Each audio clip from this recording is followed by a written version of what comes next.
12월 28일 수요일 비대면 영상 예배 우리 하나님께 올려드립니다. 다 함께 조용한 기도 올려드립니다. 하나님, 어느덧 2022년을 마감하는 수요 예배를 드립니다. 지난 1년 동안도 하나님께서 베푸신 은혜가 귀하고 큰 줄로 믿습니다. 마지막 드리는 수요 예배에 하나님 함께하여 주시고 우리의 삶이 과거의 은혜와 현재의 은혜와 미래의 은혜를 날마다 누리는 삶이 되게 하여 주옵소서. 이제 하나님께서 우리 가운데 말씀을 주실 때 마른 뼈가 살아나는 놀라운 은혜를 허락하여 주옵소서. 예수님 이름으로 기도 올립니다. 아멘. 오늘 부를 찬송은 200장 달고 오묘한 그 말씀, 우리 영상 찬양으로 하나님께 나가겠습니다. 200장 찬양입니다.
아멘. 오늘 우리에게 주시는 말씀은 에스겔 37장 1절부터 14절 말씀입니다. 우리 정한 분량을 이제 읽도록 하겠습니다. 제가 먼저 1절부터 4절을 읽겠습니다. 여호와께서 권능으로 내게 임재하시고 그의 영으로 나를 데리고 가서 골짜기 가운데 두셨는데 거기 뼈가 가득하더라. 나를 그 뼈 사방으로 지나가게 하시기로 본즉 그 골짜기 지면에 뼈가 심이 많고 아주 말랐더라. 그가 내게 이르시되 인자야 이 뼈들이 능히 살 수 있겠느냐 하시기로 내가 대답하되 주 여호와여 주께서 하시나이다. 또 내게 이르시되 너는 이 모든 뼈에게 대언하여 이르기를 너희 마른 뼈들아 여호와의 말씀을 들을지어다. 주 여호와께서 이 뼈들에게 이같이 말씀하시기를 내가 생기를 너희에게 들어가게 하리니 너희가 살아나리라. 너희 위에 힘줄을 두고 살을 입히고 가죽으로 덮고 너희 속에 생기를 넣으리니 너희가 살아나리라. 또 내가 여호와인 줄 너희가 알리라 하셨다 하라. 이에 내가 명령을 따라 대언하니 대언할 때에 소리가 나고 움직이며 이 뼈 저 뼈가 들어맞아 뼈들이 서로 연결되더라. 내가 또 보니 그 뼈에 힘줄이 생기고 살이 오르며 그 위에 가죽이 덮이니 그 속에 생기는 없더라. 또 내게 이르시되 인자야 너는 생기를 향하여 태어나라. 생기에게 대하여 이르기를 주 여호와께서 이같이 말씀하시기를 생기가 사방에서부터 와서 이미 죽음을 당한 자에게 붙어서 살아나게 하라 하셨다 하라. 이에 내가 그 명령대로 대언하였더니 생기가 그들에게 들어가매 그들이 곧 살아나서 일어나 서는데 극히 큰 군대더라. 또 내게 이르시되 인자야 이 뼈들은 이스라엘 온 족속이라. 그들이 이르기를 우리의 뼈들이 말랐고 우리의 소망이 없어졌으니 우리는 다 멸절되었다 하느니라. 그러므로 너는 대언하여 그들에게 이르기를 주 여호와께서 이같이 말씀하시기를 내 백성들아 내가 너희 무덤을 열고 너희로 거기에서 나오게 하고 이스라엘 땅으로 들어가게 하리라. 내 백성들아 내가 너희 무덤을 열고 너희로 거기에서 나오게 한즉 너희는 내가 여호와인 줄을 알리라. 내가 또 내 영을 너희 속에 두어 너희가 살아나게 하고 내가 또 너희를 너희 고국 땅에 두리니 나 여호와가 이 일을 말하고 이룬 줄을 너희가 알리라. 여호와의 말씀이니라. 아멘. 오늘은 마른 뼈가 살아나다 이런 말씀의 제목으로 에스겔서 37장 1절부터 14절 말씀으로 은혜를 나누고자 합니다. 에스겔은 유다의 멸망에 포로가 되어 바벨론에 끌려와서 살고 있었습니다. 하나님은 소망을 잃은 유다 백성들을 위해서 에스겔을 예언자로 부르셨습니다.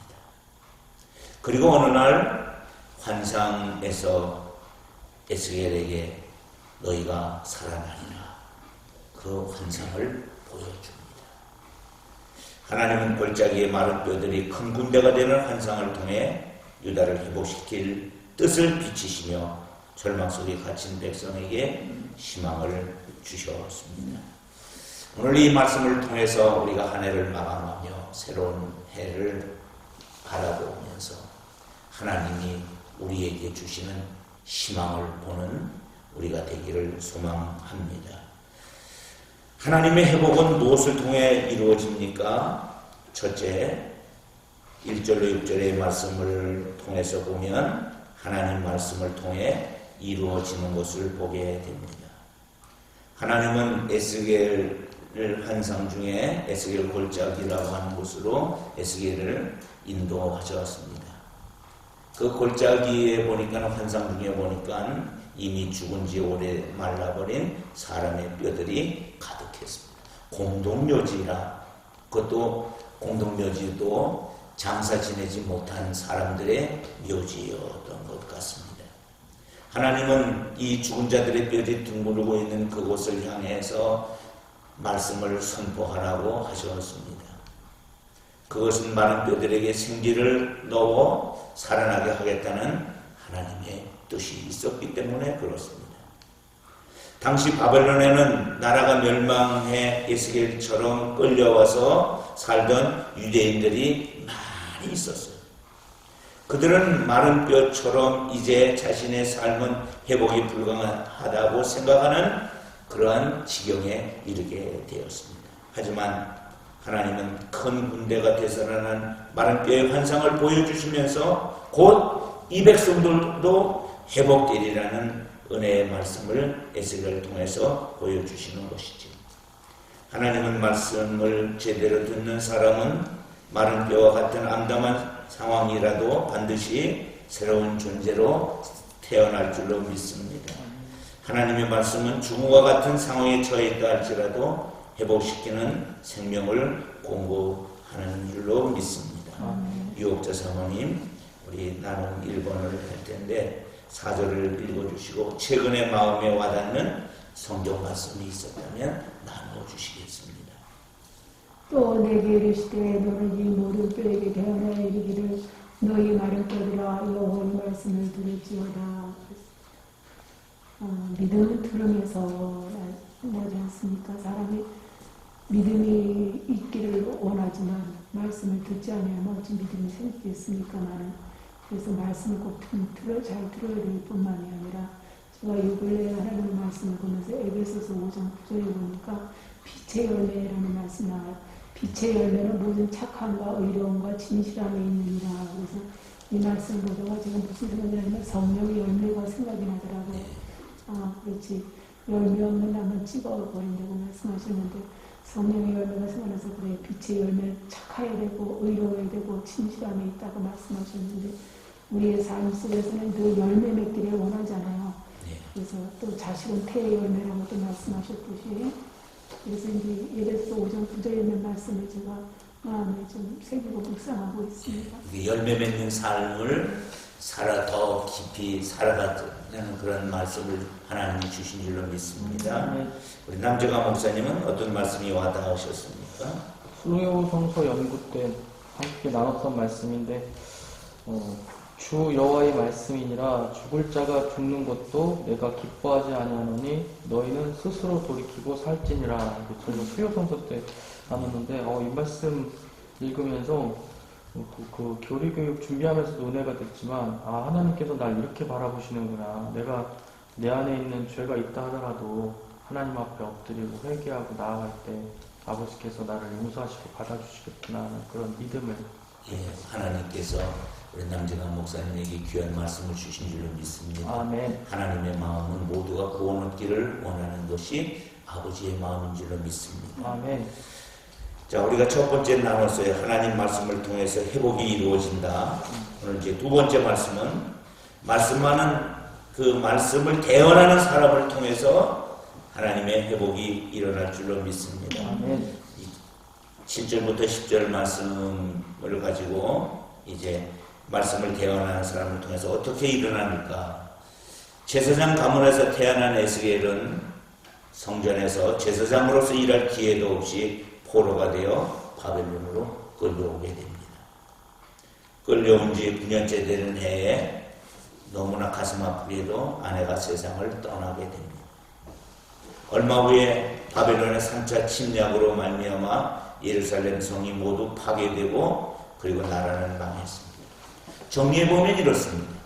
사랑하는 아내도 잃고 제사장으로 일할 희망도 무너졌고 고국은 멸망했다. 그런 상황에서 하나님은 에스겔에게 하나님의 말씀을 대언하라고 명령하셨습니다. 가장 낮은 곳에서 하나님의 환상을 보게 된 거예요. 환상 중에 에스겔의 말씀이 임하자 에스겔이 대언을 합니다. 그때 놀라운 환상을 보게 돼요. 마른 뼈들이 살이 붙고 가죽이 덮이고 생기가 들어와 살아 움직이는 군대가 됐다는 것입니다.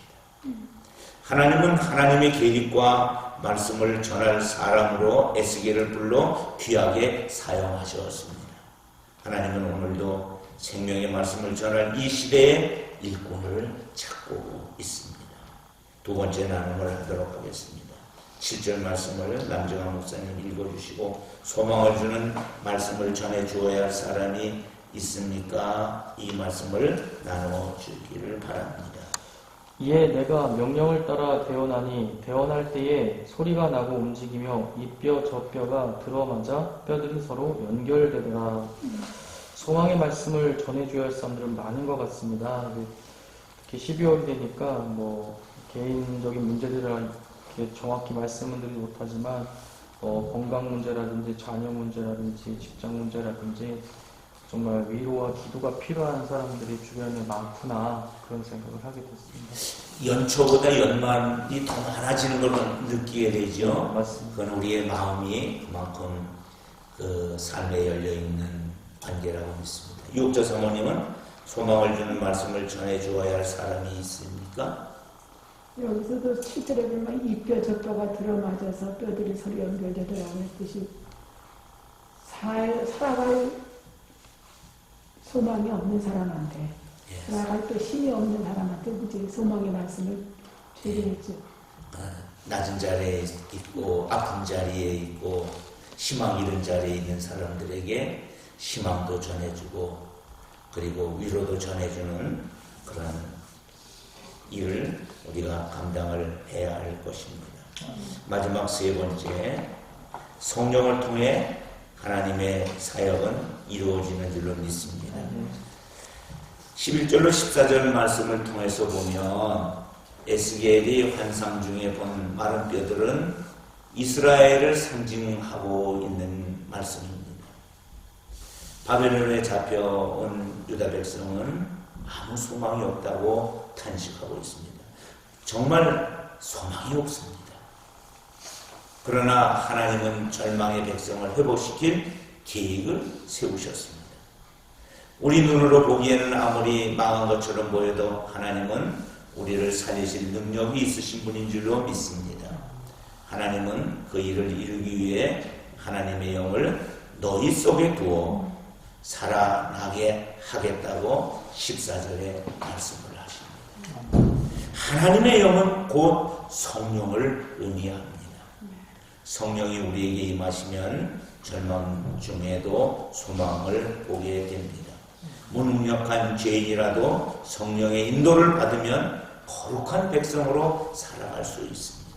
성령님은 우리가 하나님의 백성으로 살아갈 큰 능력의 원동력인 줄로 믿습니다. 오늘도 우리의 삶에 이 성령님이 함께하기를 소망합니다. 세 번째 나눔입니다. 14절 말씀 읽고 유혹자 사모님, 성령 충만을 자주 간구하고 계실까요? 내가 또 내 영을 너희 속에 두어 너희가 살아나게 하고 내가 또 너희를 너희 고국 땅에 두리니 나 여호와가 이 일을 말하고 이런 줄을 너희가 알리라. 여호와의 말씀이니라. 성령 충만에 그래서 간구는 매일의 기도죠. 그렇죠. 그리고 그래야만이 또 충만해야만이 이 세상을 이길 수 있지 않겠습니까? 이 세상은 전쟁터라고 저는 보는데 그래서 매일의 간구가 되고 있습니다. 이 성령 충만을 이야기할 때는 우리가 두 가지 방면에서 생각해 볼 수 있습니다. 하나는 은사 충만, 하나는 열매 충만입니다. 하나님의 능력은 은사로 발동되니까 하나님의 능력이 우리 가운데 나타나고, 그러나 그 능력이 나타나는 사람은 성령의 열매로 아름다운 결실을 해야 될 줄로 믿습니다. 남정환 목사님, 성령 충만을 자주 간구하고 계십니까? 네, 저도 새벽에 가장 먼저 기도하는 것이 그런 것 같아요. 이 시간에 저희 가운데 찾아와 주시고 또 성도들 가운데 찾아가 달라는 그 기도, 그게 성령 충만을 구하는 기도예요. 예. 우리가 늘 평생 기도거리일 거예요. 성령 충만. 한순간도 성령 충만하지 않으면 우리가 살아갈 수 없는 줄로 믿습니다. 그래서 다윗 같은 경우에는 사울을 보면서 세상에 제일 가슴 아픈 일이 성령 떠난 인생이구나. 저주받은 인생이 성령 떠난 인생이구나. 그래서 그가 범죄했을 때라도 하나님께 기도해요. 하나님, 주의 영이 나를 떠나지 마시옵소서. 우리가 하나님의 영으로 늘 충만함을 누리기를 소망합니다. 아멘. 이제 말씀을 마치면서 바벨론에 끌려온 유다 백성은 스스로는 끝났다. 모든 것이 끝났다. 그렇게 생각할 때 하나님은 에스겔을 통해서 그들을 회복시킬 소망의 말씀을 전해주셨습니다. 성령을 통해 그 일을 이루겠다고 선언했습니다. 이처럼 하나님 안에서 회복의 은혜가 있기를 바랍니다. 특별히 2022년을 우리가 마감하고 23년을 바라보면서 우리 삶의 성령의 충만한 은혜를 누리기를 소망하며 마지막으로 에스겔처럼 절망하는 사람들에게 소망을 전해주는 그런 사역을 감당하는 우리가 되기를 바랍니다. 한 주간 이제 삶의 적용입니다. 한 주간 동안 하나님의 회복이 필요한 사람들을 찾아가 소망의 말을 전해주기를 이제 우리가 기도해야 할 줄 믿습니다. 다 함께 기도합시다. 살아계신 그런 은혜가 많으신 아버지, 2022년을 은혜롭게 마치게 하시고 소망과 희망이 이제 필요한 2022년을 우리 나가겠다면 하나님의 소망으로 2023년을 바라보게 하여 주옵소서. 하나님 아버지, 가장 절망 가운데 가장 소망스러운 일들이 일어날 줄을 믿습니다. 에스겔이 살았던 시대의 절망이 하나님의 소망으로 바뀌는 것을 보기를 소망하며 우리에게도 이와 같은 은혜가 있게 하여 주시옵소서. 아버지 하나님의 주님이 희망이십니다. 주의 말씀이 희망입니다. 주의 사람이 희망입니다. 성령의 희망임을 알게 하여 주시옵소서. 하나님 아버지, 에스겔을 통해서 주신 말씀을 가슴에 담습니다. 가장 소망 없던 시대에 하나님께서 세우신 그 사람을 통해서 소망의 말씀을 전하게 하시고 하나님의 말씀을 주시니 감사합니다. 그래도 하나님 2022년을 은혜 가운데 마치게 하시니 감사하며 23년에는 더 큰 소망으로 나가게 하시고 우리가 바로 이 희망을 전하는 사람이 되게 하여 주시옵소서. 이제는 우리 구주 예수 그리스도의 은혜와 아버지 하나님의 극진하신 사랑과 성령님 함께 하시니 주의 백성들에게 이제로부터 영원토록 함께 하옵기를 간절히 축원합니다. 아멘. 하나님께 구하다 쏘려드립니다.